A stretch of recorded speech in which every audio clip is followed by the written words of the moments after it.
रोज की तरह आज भी रोहित स्टेशन से बाहर निकला तो तपती धूप और ट्रैफिक के शोर ने उसका दिमाग वैसे ही उबाल दिया जैसे चाय पत्ती उबलती है। उसके एक हाथ में लैपटॉप बैग और दूसरे में टूटी हुई ट्रॉली का हत्था था। पहली बार किसी और शहर में आया था और ऊपर से पीजी वालों ने आखिरी वक्त में मना कर दिया।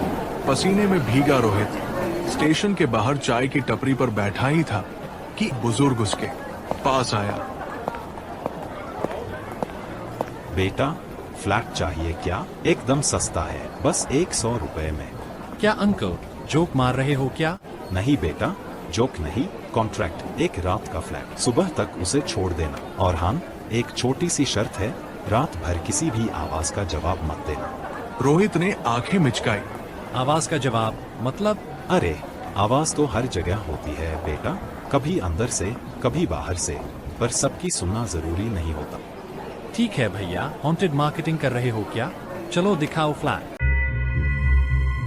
मिश्रा जी रोहित को नैरो गलियों से होते हुए एक पुरानी बिल्डिंग तक लाते हैं। बिल्डिंग का नाम कृष्ण कुंज है, पर हालत ऐसी जैसे नाम किसी रोमांटिक नोवेल से उठा हो और बिल्डिंग किसी हॉरर कॉमिक से। रोहित ने ऊपर देखा, बिजली की तारें झूल रही थी। एक ट्यूबलाइट बार बार ब्लिंक कर रही थी, जैसे वार्निंग दे रही हो, मत आओ। तीसरी मंजिल पर पहुंचे तो मिश्रा जी ने सामने एक दरवाजे की ओर इशारा किया। फ्लैट नो 103 आपका टेम्पररी स्वर्ग या नरक। रोहित ने चाबी ली, ताला खोला। अंदर का फ्लैट सरप्राइजिंगली साफ था। एक छोटा सा कमरा, अटैच्ड किचन, एक बालकनी और एक टेबल पर पड़ा कॉफी का पुराना कप। रोहित सोच में पड़ गया। इतना साफ फ्लैट सिर्फ 100 रुपए में, कहीं हिडन कैमरा शो तो नहीं है?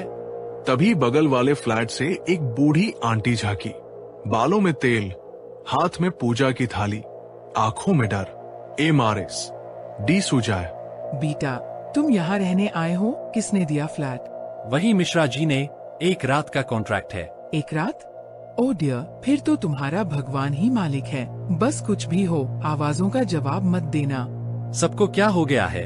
क्या यहाँ सिर्फ घोस्ट रहते हैं या लोग भी? आंटी ने कुछ और कहने की कोशिश की, पर मिश्रा जी ने बीच में टोक दिया। चलिए बेटा, वक्त हो रहा है। सनसेट होने से पहले फ्लैट लॉक हो जाए, वरना। शाम के 6 बज चुके हैं। रोहित फ्लैट के अंदर अकेला है, दरवाजा बंद कर चुका है और अंदर घूम घूम कर फ्लैट को टटोल रहा है। ठीक ही फ्लैट है, बस थोड़ा ज्यादा चुपचाप है। तभी वो अपने बैग से लैपटॉप निकालकर टेबल पर रखता है, वाईफाई ढूंढता है, नो नेटवर्क। फिर सोफे पर लेट जाता है और मोबाइल में ऑफलाइन हॉरर मूवी चलाता है। आयरनी का फुल फील ले रहा है। तभी एक हल्की सी खटखट की आवाज होती है बेडरूम की अलमारी से। रोहित चरचोंकता है, मूवी पॉज करता है। मैं बेरत होगी कहकर हंस देता है, मगर तभी एक और आवाज आती है, जैसे कोई धीमे धीमे दरवाजा खुरच रहा हो। वो उठकर बेडरूम की तरफ जाता है। अलमारी के पास जाकर वो धीरे से बोलता है, कोई है? हेलो? फिर खुद को याद आता है, आवाजों का जवाब मत देना। वो झट से पीछे हट जाता है, घबराकर हंसता है। पागल हो गया हूँ क्या मैं? तभी बालकनी की तरफ से हल्की सी आवाज आती है, जैसे कोई बच्चा बहुत धीमी आवाज में रो रहा हो। रोहित सन्न रह जाता है। बालकनी से आती धीमी सिसकियों ने रोहित को जड़ बना दिया। पहले सोचा मूवी का साउंड होगा, लेकिन फिर याद आया उसने तो पॉज कर दिया था। 1 मिनट, बालकनी तो लॉक थी।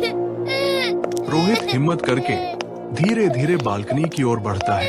हर कदम के साथ उसके दिल की धड़कन तेज होती जाती है। बालकनी में कोई नहीं, बस एक टूटी हुई प्लास्टिक की चेयर, हवा में लहराता पुराना कपड़ा और एक कोने में पड़ा छोटा सा लाल गुड्डा मिट्टी और खून के दागों से सना। वो झुककर गुड्डे को उठाता है। उसकी आंखें फटी हुई हैं और एक टांग गायब है। तभी एक ठंडी सी सांस उसके कान के पास महसूस होती है, जैसे कोई धीरे से फूंक मार रहा हो। मेरा गुड्डा वापस दो। रोहित पीछे पलटता है, कोई नहीं। उसका गला सूखने लगता है।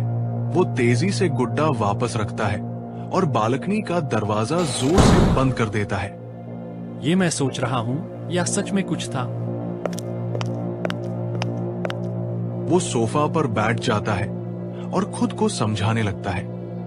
मैं लॉजिकल बंदा हूँ। घोस्ट्स और स्पिरिट्स सिर्फ कहानियों में होते हैं। लेकिन तभी लाइट फिर से फ्लिकर होती है और दीवार पर कमरे के एक कोने में छोटी सी परछाई दिखाई देती है जो धीरे धीरे हिल रही है। और फिर दीवार से एक धीमी सी खरोंचने की आवाज, जैसे कोई अंदर से बाहर निकलना चाहता हो। रोहित बुरी तरह घबरा चुका है, लेकिन डर के बीच उसकी क्यूरियोसिटी अब और बढ़ चुकी है। वो सोचता है, ये फ्लैट तो पुराना है, शायद कुछ तो छुपा हो यहाँ। वो कमरे के कोनों को खंगालने लगता है और अंदर से निकली एक पुरानी धूल से भरी डायरी के पहले पन्ने पर फेडेड इंक में लिखा था, जो भी इस फ्लैट में एक रात रुकता है वो या तो ज्यादा रहता है या कहानी बन जाता है। रोहित की सांसें रुक गई। उसने अगले पन्ने पलटे, उसमें बच्चों की हैंडराइटिंग थी। मम्मी ने मुझे बंद कर दिया है, मैं बहुत अकेली हूँ, प्लीज कोई मेरी आवाज सुन लो। हर पन्ना पढ़ते हुए ऐसा लग रहा था जैसे कोई बच्चा फ्लैट के अंदर ही कहीं कैद हो। तभी अचानक किचन से गिरने की आवाज आती है। रोहित डर के मारे डायरी गिरा देता है। वो कमरे में इधर उधर देखता है, कोई नहीं। लेकिन जैसे ही वो डायरी उठाने नीचे झुकता है, पीछे से दरवाजा खुद ब खुद बंद हो जाता है। जोर की आवाज होती है, बिजली चली जाती है। अंधेरे में सिर्फ उसकी तेज सांसें और उस बच्ची की धीमी सी आवाज गूंजती है। अब तुमने मेरी आवाज सुन ली है, अब तुम जाओगे कहाँ? अंधेरे में कमरे में सन्नाटा था। रोहित की सांसें तेजी से चल रही थी, आंखों में डर की झलक साफ दिखाई दे रही थी। ये सब कुछ सच है या मेरे दिमाग का खेल? उसने खुद से पूछा, लेकिन इसका जवाब अब फ्लैट में कहीं नहीं था। सिर्फ एक एरी साइलेंस थी। लेकिन फिर किचन से एक और आवाज आई और तेज झटका, जैसे कुछ भारी गिरा हो। वो किचन में दौड़ते हुए गया। अंदर जाकर उसने देखा एक पुरानी घड़ी गिरकर टूटी हुई थी, लेकिन उसके टूटने से पहले उस घड़ी के भीतर से खुशबू का एक धुआं निकलने लगा। क्या यह हवा थी या कुछ और तभी घड़ी की टिक टिक शुरू हो गई, लेकिन घड़ी अब रिवर्स चल रही थी। रोहित के दिल की धड़कन इतनी तेज थी कि उसे लगता था जैसे दिल अब सीने से बाहर आ जाएगा। घड़ी की टिक टिक अब और तेज हो गई थी और वो उल्टा चलने लगी थी। उसने घड़ी को देखा, उसकी सुइयां रिवर्स मोड में घूम रही थी। यह क्या हो रहा है? वो डरते हुए घड़ी के पास जाता है, लेकिन जैसे ही वो उसे छूने के लिए हाथ बढ़ाता है, अचानक दरवाजे पर घंटी की आवाज आती है, डिंग डोंग। आए। रोहित झटके से पीछे हट जाता है और एक पल के लिए चुप हो जाता है। अब उसे समझ में आने लगा था कि ये फ्लैट कुछ और ही था। क्या ये सब कुछ सच में हो रहा है? वो दरवाजे की ओर बढ़ता है, लेकिन सोचता है कि अगर दरवाजे को खोला तो क्या होगा। उसने एक गहरी सांस ली और दरवाजा खोलने का फैसला किया। दरवाजे को खोलते ही उसके सामने कोई नहीं था, लेकिन तभी दीवार पर अचानक से एक बच्ची की परछाई दिखाई देती है। वो परछाई धीरे धीरे कमरे की ओर बढ़ने लगी। रोहित का दिल थम सा गया। वो बेमन से उस परछाई की ओर बढ़ा।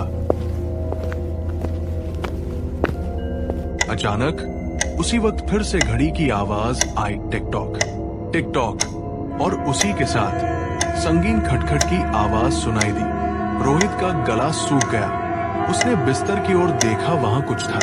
एक छोटे से लाल गुड्डे के पास कुछ अजीब सा था, जैसे कोई लिखी हुई चिट्ठी रखी हुई हो।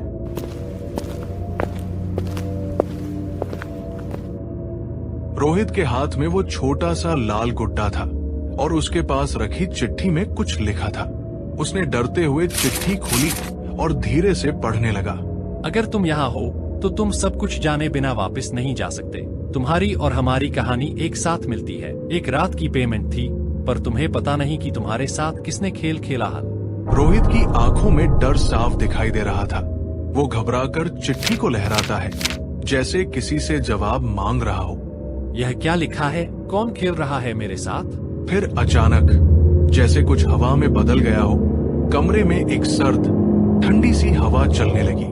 दीवारों से खरोंचने की आवाज आने लगी, जैसे कोई अंदर से निकलने की कोशिश कर रहा हो। घड़ी की आवाज फिर से सुनाई दी, टिक टॉक।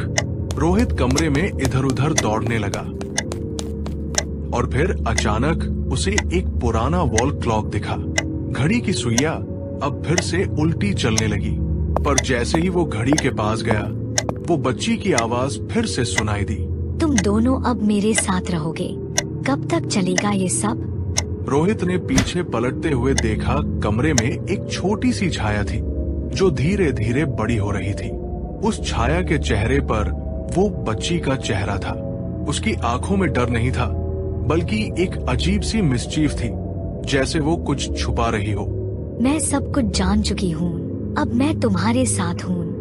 रोहित का दिल अब किसी गहरे सन्नाटे में डूब चुका था और कमरे की हर दीवार अब उसे घेरने लगी थी। कमरे की दीवारें अब जैसे जीने लगी थी। रोहित चारों ओर से घिरा हुआ था। उस छोटी सी बच्ची की छाया धीरे धीरे पास आ रही थी। उसके होठों पर अजीब सी मुस्कान थी और आंखों में ऐसा खालीपन जो रूह तक को ठंडा कर दे। तुम मुझे जानते हो रोहित? रोहित हक्का बक्का रह गया। मैं कैसे जानता हूँ तुम्हें? बच्ची की परछाई ने हाथ बढ़ाया और रोहित की तरफ इशारा किया। तभी कमरे की दीवार पर एक पुरानी फोटो उभर आई। उसमें रोहित का बचपन का चेहरा था और उसके बगल में वही बच्ची। तुम्हारा नाम तब राहुल था और मैं आशी। याद आया? रोहित के पैर कांपने लगे। यादें जैसे किसी झटके की तरह दिमाग में टकराई।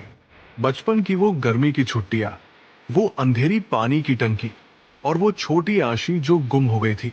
तुमने मुझे लॉक कर दिया था सिर्फ एक गेम के लिए, और मैं वापस कभी नहीं आई। अब रोहित चीखता है। नहीं, मुझे याद नहीं था, मैं बच्चा था। बच्ची की परछाई मुस्कुराई। लेकिन मैं भी तो बच्ची थी और मुझे सब याद रहा। कमरे की घड़ी अब बंद हो चुकी थी। हर दीवार पर छायाएं उभरने लगी और रोहित अब समझ चुका था, ये एक फ्लैट का भूत नहीं, ये एक बीते पाप का साया था जो उसे अब पहचान चुका था। कमरे की दीवारें अब स्थिर थी। घड़ी की सुइयां रुक चुकी थी, पर रोहित का मन तूफान में डूबा था। मुझसे गलती हो गई थी आशी, मैं सिर्फ एक बच्चा था। रोहित जमीन पर गिरकर रोने लगा। आशी की आत्मा अब पूरी तरह सामने थी। एक बच्ची का मासूम चेहरा, मगर आंखों में वो गहराई जो इंसान को चीर कर रख दे। तुम बच्चे थे, पर मैं भी तो बच्ची थी राहुल। उसकी आवाज में दर्द नहीं था, बस एक शांत सच्चाई थी।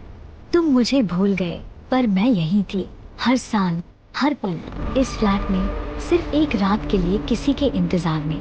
रोहित अब समझ चुका था, वो एक रात का कॉन्ट्रैक्ट सिर्फ किराए का सौदा नहीं था, वो था एक आत्मा को सुनने का मौका। आशी ने हाथ बढ़ाया। रोहित ने कांपते हुए उसका हाथ थाम लिया। तभी कमरे में एक उजाला फैला। घड़ी फिर से चलने लगी, इस बार सही दिशा में। दीवारें शांत हो गई और आशी की आत्मा धीरे धीरे रोशनी में बदलकर हवा में विलीन हो गई। रोहित अकेला बैठा रहा, शांत, लेकिन अब डर नहीं था। एक भारी बोझ उतर चुका था।